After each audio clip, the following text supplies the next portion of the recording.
We've had some questions about whether melt and pour soap can actually crumble. I've been working with melt and pour for quite some time and I've never found this to be the case with the soap base that we've used. However, we've had a customer that has purchased some, told me that she's melted it down and poured it into her mould, and then when she's taken it out the next day, her soap has crumbled and fallen apart. Now I'm really surprised by that, and I'd like to run some tests today to see if I can replicate that or if I can make that possible. So in this box here, this is the box which she actually brought back. She brought everything back for a refund yesterday. She brought back the pigments that she's been using, the colours, and she's brought back some soap. She brought back a few blocks, but I've just brought one of each up to the house. So these are the actual ones that she brought back and said that they were crumbling.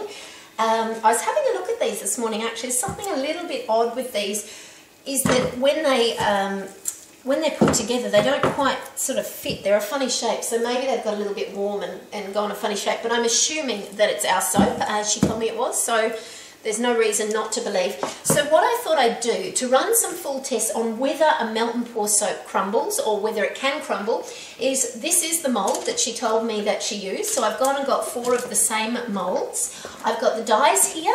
She also had a concern with the dyes that when she poured them into soap, she said they weren't colouring up, particularly the bright pink one. Now I'm not sure whether that was in the melt and pour soap or whether that was in a cold press soap that she was using. We only supply melt and pour.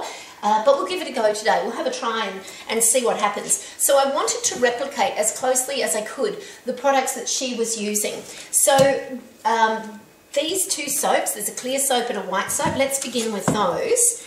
So we'll just slip the plastic open on them. Okay, and cut them down with a soap cutter. Put some into these containers. So let's get the plastic off. Now, as you can see, this is the soap that she brought back. Okay, seems to cut fairly smoothly, fairly cleanly. There's no crumble whatsoever in that at this stage anyway. So we'll just use a little bit of that.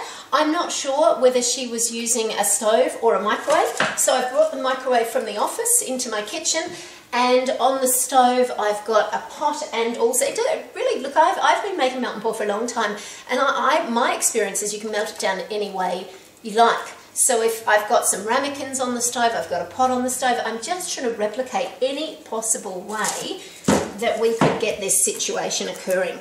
So we'll take a bit of the clear soap off, pop that into that container. I don't need much because I'm only going to make 1 soap out of each one. We'll pop these in the microwave. Turn it on, time power on high for, let's say, 1.5 minutes. Let's see how that goes.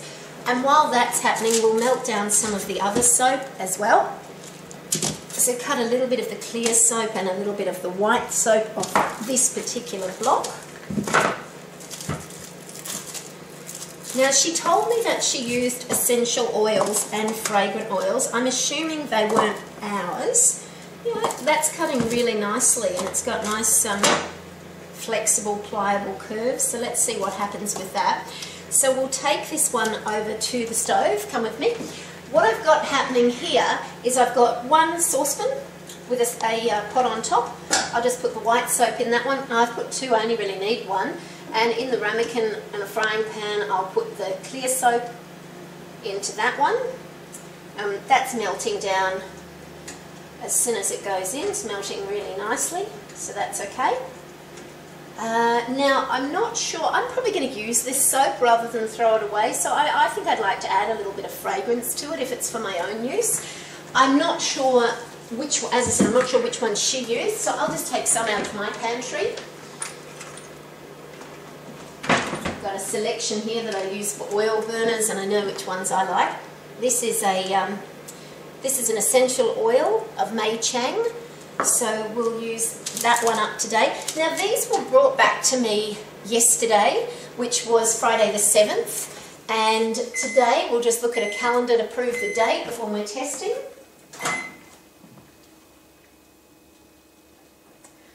Okay, so today is Saturday. Don't worry about the timer on that. It's actually 12 o'clock or thereabouts in the afternoon. Okay, that soap's melted down quite nicely. As you can see, if you haven't done melt and pour soap, pretty easy. That was just 1.5 minutes. It's not 100% melted. There's a tiny little lump of it in the middle, but that'll, if I stir it around, if I swirl that around a little bit, it'll mix through. Now, the dye that she told me she had the problem with was the bright pink, so we'll give that a bit of a shake and put a little bit of that into here. Oh, and of course I haven't got any stirring sticks with me, that's handy.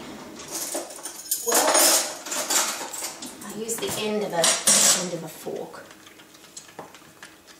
That seems to colour up pretty well. It's like a really bright Barbie pink. I'm happy with that colour.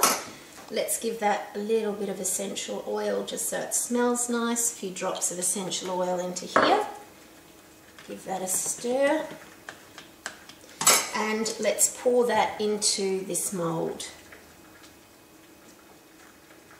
Enough to do two. May as well do two. I can use one as a guest soap in there. A little bit left over, that's okay. What I'm going to do with these is just pop them on the bench. I'll leave them until, usually they only need a couple of hours to set, but because she was expressing that the concern came about the next day when she'd cut them, we might leave them and we'll come back with a video tomorrow and cut them in half and see what happens. So let's go with a couple of other dyes perhaps. Let's try the yellow. A couple of drops of yellow into that soap. Might use the same fragrance, then I can use the same spoon to... Oh, that's a little bit much, just a couple of drops. A couple of drops in that one. I'll leave the lid there for the next one. Give that a stir. Actually, I only put two or so drops of the yellow. It's coloured up. I was after a pale yellow. I must have put a little bit too much in. It's actually come out quite a bright yellow, but that's okay. Let's pour that into this mould. Again, we've got enough to do both, so we'll have a little guest soap for each one of them. Just insofar as your soap making, that's actually got some bubbles on the surface if you wanted to. I haven't got any isopropyl alcohol here, but if you spritzed it with the isopropyl alcohol, that will just completely get rid of those bubbles and give you a nice glassy finish as well. Okay, let's pop those over there.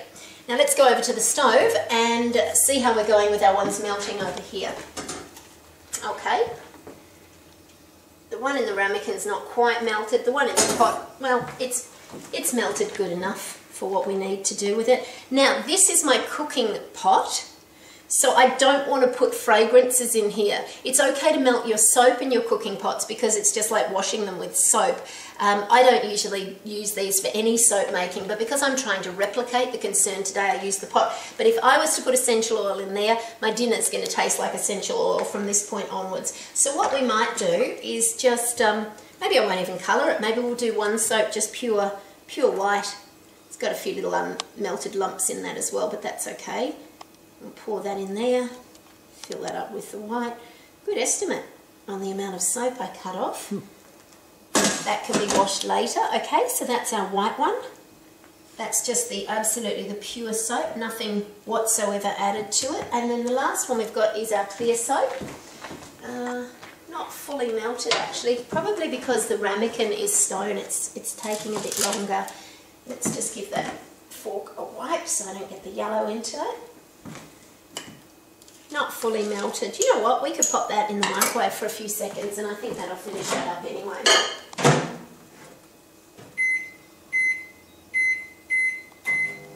And that'll just top that off as well. With the ramekin, I don't mind putting fragrances in it because I'm not using it so much anyway. We might use, what other colours have we got in here that's a little bit different that she's brought back? There's a dark green, that might be quite nice. So we'll just give them a shake. Sometimes they settle a little bit. Pop that out. Okay, let's have a look at that. Yeah, not fully melted. It's got a couple of little lumps in it, but that doesn't matter. We'll just use the melted bit. So we'll colour that up.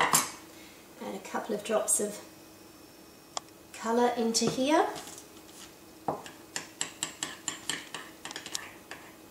It's a bit too strong. It's gone a bit too dark. Never mind. Obviously the colours are providing the colour that they're meant to, which is good.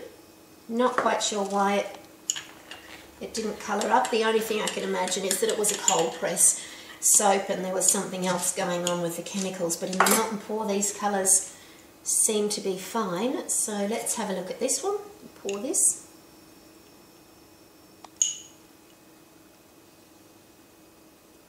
It's a tiny one because it didn't all melt, not quite enough to fill them, but that doesn't matter. Okay, so what we're going to do now, I'll just close these and pop these out of the way. I'll just pack this up back into the box. That is the actual ones that came back. And I'll pull these out into the light so you can have a good look at them. And if you're making your own melt and pour soap, it's as simple as that. It really is melt, colour, fragrance, pour into the moulds. There's the 4 finished ones. And I'll come back tomorrow. We'll unmold them and we'll cut them in half and see what happens with them.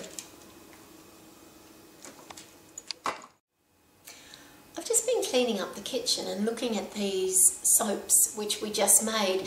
I'm actually really kind of happy with the colours in them, and I was just cleaning up a little bit, and they're all still soft because we've only just poured them, but I was thinking about the colours in them and what could possibly have caused this problem for this customer with the dye not taking. So I wanted to just fill you in on my information. Just as a clarification, I'm not a cold press soap maker, so I'm not an expert in that area. I don't know very much about it at all. My husband makes cold press soap, but I don't. I only do the melt and pour soap. And so I really don't have a lot of experience in that. So I went back to our pigment manufacturer. These colours that we use are pigments. They're not dyes, they're not oxides, they're not paints, they're actually pigments. And I went to them and I spoke to them this week and said, we've had a concern with a customer who says that when the colours are going into her soap, they're immediately bleaching out and not colouring it. And I was really interested to find out what could possibly cause that and what could be the situation. So the manufacturers asked me, 1, are they using melt and pour or are they using cold press? I believe they were using cold press. I'm not 100% sure, but I think it was cold press they said they were using. I've poured it into the melt and pour and it's all fine. And I've been teaching classes for 8 years with 20 students at a time in classes pouring soap all day. Now, granted, they're all melt and pour soap. We've never had this problem. We've never heard of it. So I believe it to be cold press soap. So I asked the manufacturers, is it possible that when you put pigment into cold press soap, it does bleach out or it doesn't colour it or something like that goes on? And they advise me, and as I said, it's not from my own personal experience, only information that I've been told, they advise me that that is possible if there is still some active caustic soda in the mix, if they have used a slightly incorrect ratio of oil to caustic. When the pigment comes in contact with the soap as it's going to trace, if there is any trace of caustic still active, it can immediately bleach the pigment out and lose the colouring. So I'm not sure if that's what was going on.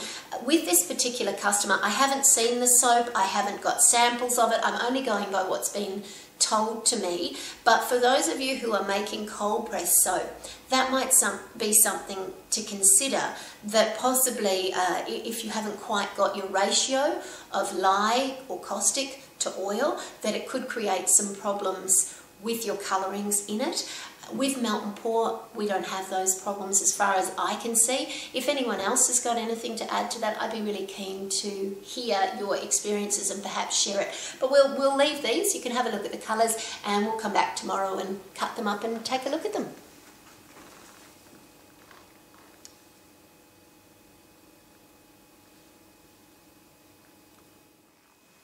Good morning. So it is Sunday the 9th of September and we're going to unmold these soaps. Yesterday, after we finished making these ones, I just melted a bit more of the same soap, made a few other ones as well, just had a bit of play. We made some other videos as to how to make those, and so you can search for those as well.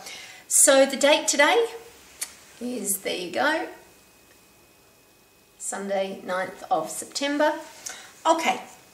So these have been sitting here all night. Let's pop them out.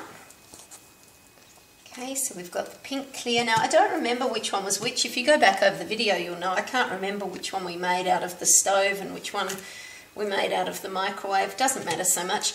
With this particular mould, it's such a pretty mould, but you really can't see the detail in the transparent soap. So if you're going to use a soap that's got lots of deep undercuts, you can see the difference between this soap and this soap.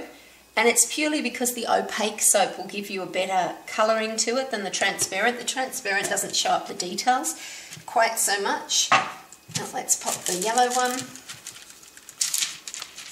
Okay. May as well pop the little guest soaps out as well. May as well just keep those guest soaps. I'll use them for gifts for somebody, I guess.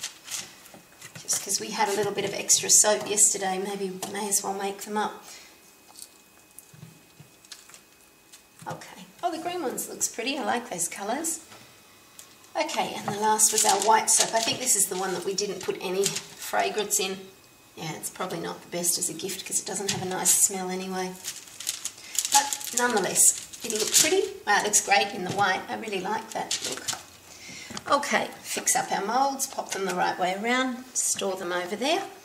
Okay, so the problem that we had with this was that the customer was complaining once they'd been moulded and sat for the day, when you cut them, they crumbled and fell apart. So that's what we're going to try and find out today, if we can make that happen. We got the soap reasonably hot. I think one of them, oh, that yellow one, it was really hot yesterday, so it's kind of been put through its paces. So here we go, let's have a look what happens. Poor butterfly, cut him down the middle.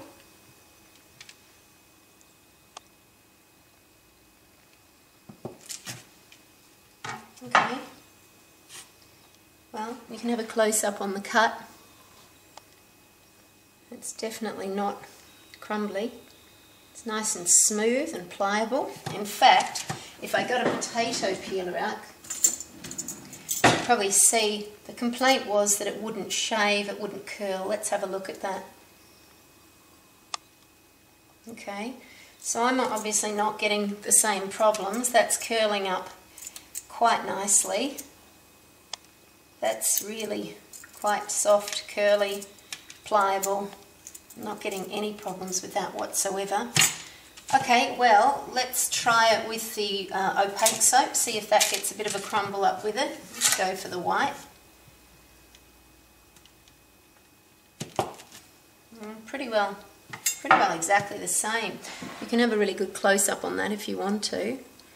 I'm not getting any No, not getting any crumbling with it. Let's try peeling it. Nice and curly. Not getting a peel or a crumble in any of that. Give it a nice... I'll press hard with my potato peeler. In fact, if you're wanting to make really, really cute soaps, that's what I might do with these, actually shave it up, because often when I'm teaching classes, my girls like to use these shaved pieces as embeds in their classes as well. And they look really cute. So you can imagine, actually that's a really nice way of doing it, because you've got the pattern on the top of the soap. You can see when they stack, they're like a little cityscape. You've got all the little curls on the top of it, but that's curling up as well as I would expect it to. So I'm not getting any crumbles in that whatsoever. So I might just keep those pieces, pop them into a little container, a little takeaway food container perhaps. We've got this one here from what we melted. I'll pop them in there. I'll keep those for my classes. I don't think there's any point in cutting the other two up. I think they're going to be exactly the same. We'll try peeling the bases of them. Yeah, it's curling just exactly the same. There you go. If it was going to crumble, you'd get your crumble by peeling the base, and that's coming off really nicely and cleanly. So let's try the clear one as well. No, so you've got a little bit of froth from where we poured it yesterday, so if anything was going to crumble, that would be it, but we're still getting a nice little curl on that, so that's not crumbling at all. So, okay, let's see. No, it's all just curling off really nicely. So I think I'll shave those ones up and use them for my class. These two I'll pop with the other ones that we've finished, maybe use them for some gifts. But if you can get it to crumble, let me know how you did it. I'm not being able to replicate that situation here. I've just got this really lovely soft pliable soap, and as I said, this is the actual soap that the client brought back and told me they were having the problems with, so I might need to go back to them and find out if they did something else, find out if they added some other things in there, or find out what was wrong, but I'm not getting a problem with that. So in summary, for your melt and pour, really easy. Melt it down, add your colours and fragrances, pour it into the mould. Have fun, enjoy your soap making.